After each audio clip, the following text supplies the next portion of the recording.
South African President Cyril Ramaphosa has appointed former central bank governor Tito Mboweni as finance minister. He replaces Nhlanhla Nene, who resigned on Tuesday, and becomes the fifth man to hold the job in less than 3 years. The rand firmed up and government yields declined soon after the announcement.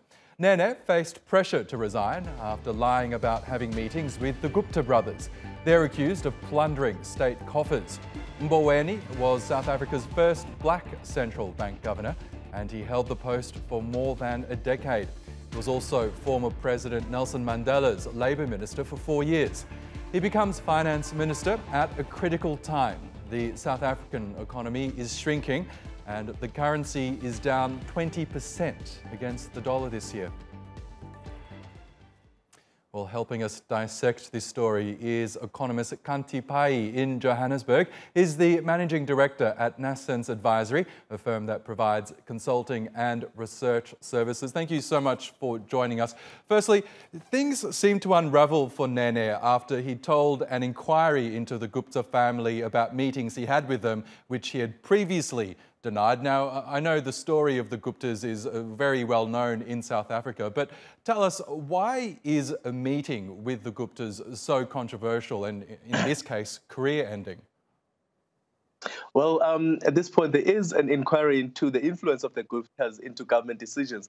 They've become very close friends of the former president and are accused of having controlled many government ministers. In fact, actually, been involved in making decisions about appointment of government ministers, and then using that influence, as you put it, to actually, stack state coffers or actually, get some lucrative deals. And that is something that has been quite troubling in terms of the South African economy and what the current president has to actually make clean. Yes, I'd like to talk about the South African economy just in a moment. But first, what do you make of Nene's replacement, Tito Mboweni? He was the Reserve Bank's former governor. Do you think he is a good choice to replace Nene as finance minister?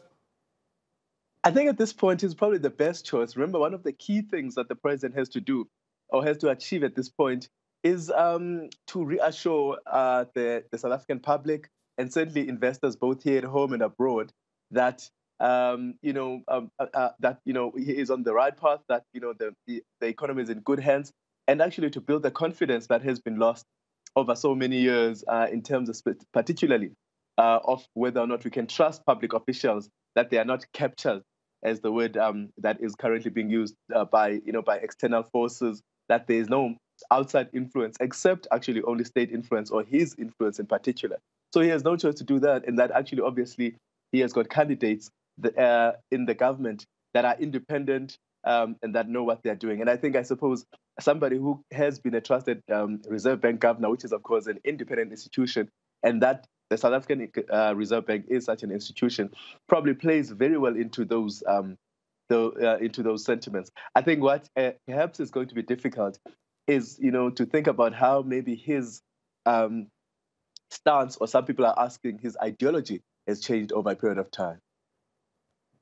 Okay, Xhanti Payi in Johannesburg, we will have to leave it there, but thank you again for your time.